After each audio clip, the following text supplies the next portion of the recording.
दोस्तों, अलीगढ़ नाम का एक छोटा सा कस्बा था जहां की डरावनी कहानियां दूर दूर तक फैली हुई थीं। एक बार की बात है, रात का समय था जहां मोहन नाम का व्यक्ति अपने घर की छत पर खड़ा था। वहां चारों ओर सन्नाटा पसरा हुआ था, बस हवा के झोंके धीरे धीरे आ रही थीं। अचानक उसने देखा कि छत के एक कोने में कुछ काली परछाई सी है। वह पहले तो समझ नहीं पाया, फिर धीरे धीरे उसने उस तरफ देखा। जैसे ही वह करीब पहुंचा, उसने देखा कि एक औरत खड़ी है। उसकी आंखें खौफनाक तरीके से चमक रही थीं और उसके चेहरे पर डरावनी मुस्कान थी। मोहन डर के मारे कांपते हुए बोला, तुम कौन हो? वह औरत कुछ नहीं बोली, बस उसे घूरती रही। मोहन फिर से बोला, तुम कौन हो? यहाँ क्या कर रही हो? इतना कहते ही वह औरत बहुत डरावनी डायन में बदल गई। उसका रूप और चेहरा बहुत ही खूंखार लग रही थी। उसकी आंखों से खून बहने लगा और उसके हाथ से काले धागे की तरह कुछ गिरने लगा। मोहन घबराकर पीछे हटने लगा, लेकिन वह परछाई धीरे धीरे उसकी ओर बढ़ने लगी। मोहन की जान निकलने लगी। उसने आंखें बंद की और जोर जोर से चिल्लाने लगा।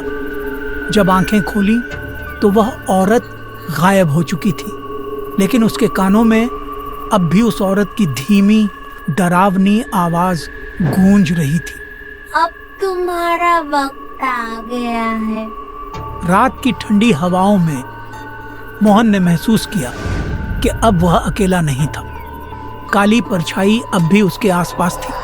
मोहन आज रात पहली बार किसी भूतिया साये के चंगुल में फंसा था। आज रात काली परछाई के रूप में उन्होंने साक्षात अपनी मौत देख ली हो। जैसे तैसे मोहन ने रात बिताई। अगली सुबह मोहन ने सारी घटना अपने मित्र संजय को बताई। दोनों बिना देरी किए दूर गांव में एक नामी पंडित और ज्योतिष शास्त्र के प्रख्यात ज्ञाता के पास गए। मोहन ने पंडित को सारी घटना बताई। पंडित ने ध्यान से सब कुछ सुना और कहा, यह भूतिया औरत इस दुनिया में किसी गलत काम के कारण बसी हुई है, लेकिन यदि हमें उसे समाप्त करना है तो हमें एक विशेष हवन करना पड़ेगा। यह हवन अमावस्या की रात जंगल के बीचों बीच करना होगा ताकि उसकी ताकत को खत्म किया जा सके। पंडित ने मोहन और उसके मित्र को बताया कि हवन के दौरान उन्हें विशेष सामान और मंत्रों के साथ जाप करना होगा ताकि वह काली आत्मा अपने अस्तित्व को छोड़ सके। पंडित ने उन्हें हवन सामग्री दी और जल्दी ही वे तीनों जंगल में जाने के लिए निकल गए। ऐसी मान्यता है कि इस दिन दुष्ट अनुष्ठानों से छुटकारा मिलता है और नई शुरुआत मिलती है। रात का समय था और जंगल में अजीब सी खामोशी पसरी हुई थी। मोहन, संजय और पंडित ने जंगल के बीचों बीच एक साफ जगह पर हवन कुंड तैयार किया। पंडित ने सभी जरूरी पूजा सामग्री और हवन के लिए लकड़ियां रखी। पंडित ने मंत्रों का जाप करना शुरू किया, जबकि मोहन और संजय भी मंत्रों का साथ दे रहे थे। जैसे ही हवन शुरू हुआ, जंगल की हवाओं में अजीब सी गूंज सुनाई देने लगी। अचानक वही काली परछाई एक बार फिर जंगल में प्रकट हो गई। उसकी आंखें फिर से खौफनाक चमक रही थीं और उसका चेहरा गुस्से से आग बबूला हो गई थी। वह गुस्से से तीनों को आग उगलते हुए बोली, अब तुम लोगों का बचना मुश्किल ही नहीं, अब नामुमकिन है। लेकिन इस बार मोहन और उसके मित्र ने डर को अपने दिल से निकालकर पंडित के बताए मंत्रों का जाप तेजी से करना शुरू कर दिया।